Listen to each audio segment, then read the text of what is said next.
사무엘하 21장 말씀 함께 살펴보겠습니다. 사무엘하 20장에서 지난 시간에 살펴보았던 내용들은 어떤 내용들이 있었습니까? 다윗 왕국이 잠시 반란과 그런 혼란 속에서 하나님의 통치를 다시 회복해가는 그런 힘들고 어려운 과정들 속에서 다시 하나님으로 인해서 그 통치를 회복해가는 하나의 과정들을 우리가 살펴보았다, 이렇게 정리할 수 있습니다.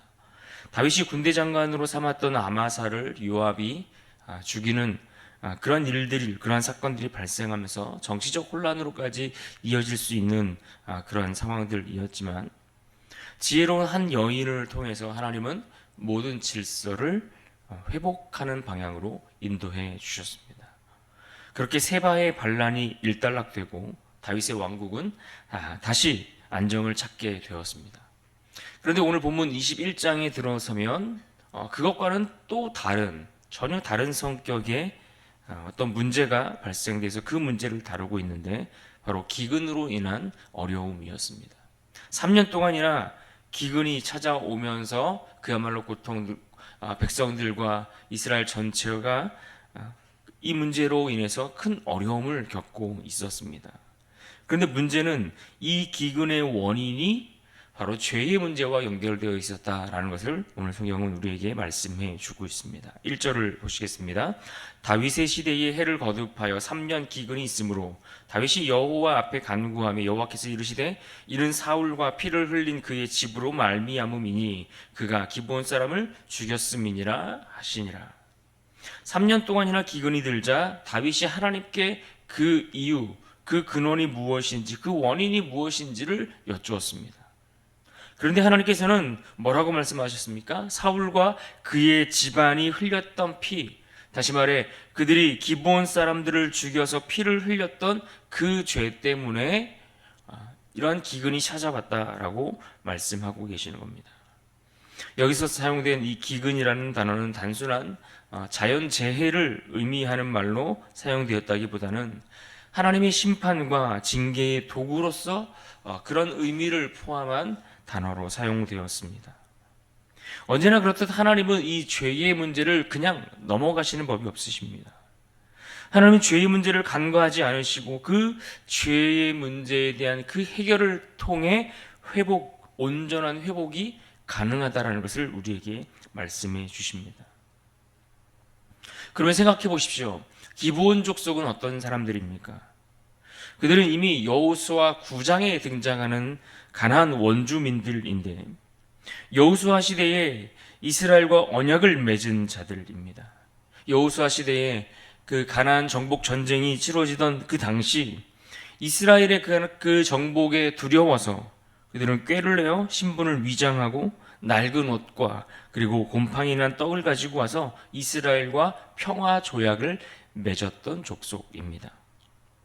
물론 여호수아를 비롯한 이스라엘의 지도자들이 이 문제를 놓고 하나님께 묻거나 구하지 않았기에 그들과 언약을 묻지 않은 상태로 그들과 언약을 맺기는 했지만, 그러나 이것은 분명 하나님 앞에서 맺어진 언약이었고, 그래서 그들을 지키고 보호해야 할 책임과 의무가 이스라엘 백성들에게 주어졌습니다.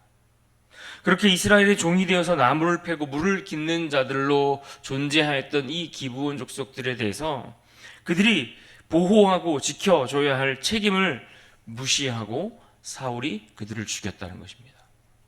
그러면 왜 사울은 그들을 죽였을까요? 오늘 본문 2절에 보시면 사울이 이스라엘과 유다 족속을 위하여 열심히 있음으로 그들을 죽이게 되었다, 이렇게 설명해 주고 있습니다. 이 말은 지금 사울이 자기 민족을 위한 강한 애국심과 그러한 열정을 가지고 있었다라는 의미를 담고 있습니다. 하지만 문제는 이 사울이 보여주었던 그의 열심, 그 열심이 과연 하나님의 뜻이나 하나님의 방법과 관련이 있는가?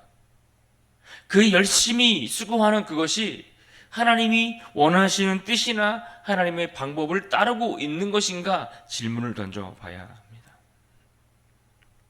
사울은 이스라엘을 강한 민족으로 만들고 싶었습니다. 그로 인해 자기 왕권을 더 강하게 만들기를 원했습니다. 그래서 성경이 이 기브온 학살에 대해서 구체적인 이유를 설명하고 있지는 않지만, 그런 이 가나안 족속이었던 기브온 사람들을 제거함으로써 민족적 어떤 정체성을 강화하고, 그로 인한 자기의 어떤 정치적 지지를 더 강화하고, 또 그들의 재산을 이스라엘 백성들 가운데 나눠줌으로써 또 자신의 입지를 더 굳혀가는, 그래서 자기의 왕으로서의 어떤 자리를 더 든든히 해보려고 그런 이와 같은 일을 했을 것이다 라고 추측이 가능한 부분들입니다. 그러니 이런 그의 행동들을 보면 엄연히 하나님께서 인정하신 그 언약을 스스로 판단하여 깨트린 그의 잘못된 열심에서 비롯된 죄였다라고 볼 수 있습니다. 그리고 그로 인해 지금 이스라엘 땅에는 기근이 찾아오게 되었습니다. 그렇다면 이제 이 문제를 어떻게 해결해야 하겠습니까? 당연히 죄를 제거해야 합니다. 그래서 다윗은 기브온 사람들에게 묻습니다. 3절을 보십시오. 다윗이 그들에게 묻되 내가 너희를 위하여 어떻게 하랴? 내가 어떻게 속죄하여야 너희가 여호와의 기업을 위하여 복을 빌겠느냐 하니. 어떻게 하면 이 문제를 해결할 수 있을지 기브온 사람들에게 직접 물었고, 기브온 사람들은 이에 대해 4절 이하의 말씀에서 사울의 자손 7을 내어줄 것을 요구했습니다. 그리고 다윗은 그의 요구대로 사울의 자손 7명을 내어주어 그들을 처형하도록 했던 그러한 내용들을 우리가 볼 수 있습니다. 여기서 우리는 죄값을 치르는 대속적인 의미를 발견할 수가 있습니다. 물론 이것을 인간적인 관점에서 볼 때 왜 어떻게 이렇게까지 처리할 수 있는가 싶은 생각이 들 수 있지만, 성경은 이 사건을 통해서 오늘 우리에게 보여주고자 하는 메시지가 있음을 우리는 알아야 합니다. 하나님께서는 이처럼 반드시 죄의 문제를 처리해야만 땅이 회복될 수 있다라고 말씀합니다. 반대로 죄값이 치러지지 않으면 그들이 겪는 이 땅의 문제가 회복되지 않을 것이다 라고 말씀하고 계시는 것이죠. 결국 사울의 후손들이 처형되었습니다. 그런데 이때 오늘 말씀에 보면 사울의 후궁이었던 리스바가 해가 들지 않도록 시체를 지키며 애통하는 모습들을 볼 수 있습니다. 그리고 그가 그렇게 시체를 지키고 보호하기 위해 애쓰는, 애통하는 그 모습들을 보면서 또 이 소식들이 다윗에게 들려지고 나서야 비로소 다윗이 사울과 요나단의 유고를 찾아 기브아에 장사하는 내용을 소개해주고 있습니다.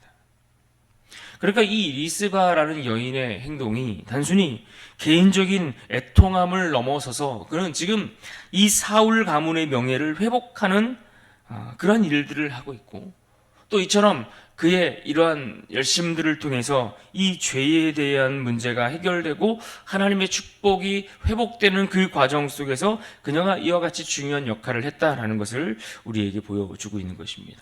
그래서 이어지는 말씀에 보면 그와 같은 일들이 있고 나서 어떤 말씀이 나옵니까? 14절 하반절에 이렇게 말합니다. 그 후에야 하나님이 그 땅을 위한 기도를 들으시니라. 죄의 문제가 온전히 해결되고 그 땅을 위해 기도하였더니 이제 하나님은 그 땅을 위해 드린 그 기도를 들어주셨다라는 것입니다. 이것이 하나님의 공의와 회복의 과정을 보여주는 것입니다. 그렇게 죄의 문제가 해결되고 이제 다시 하나님이 그들이 기도하는 그 기도를 들어 응답하시기 시작하시면서, 그러면서 이어지는 15절 이하의 말씀들은 어떤 내용들을 담고 있습니까? 죄의 문제가 해결된 이후에 다시 블레셋과의 전쟁이 시작되었는데, 특히 거인들이 주로 거주하는 그러한 족속들과의 싸움이 기록되어 있습니다. 16절을 보십시오. 거인족의 아들 중에 무게가 300세겔 되는 놋창을 들고 세 칼을 찬 이스비브노비 다윗을 죽이려 함으로. 지금 다윗이 블레셋과 싸우던 중에 이스비브노비라는 이 거인이 다윗을 죽이려고 하는 아주 다급하고 위급한 상황이 전제되었던 것을 말씀해 주고 있습니다.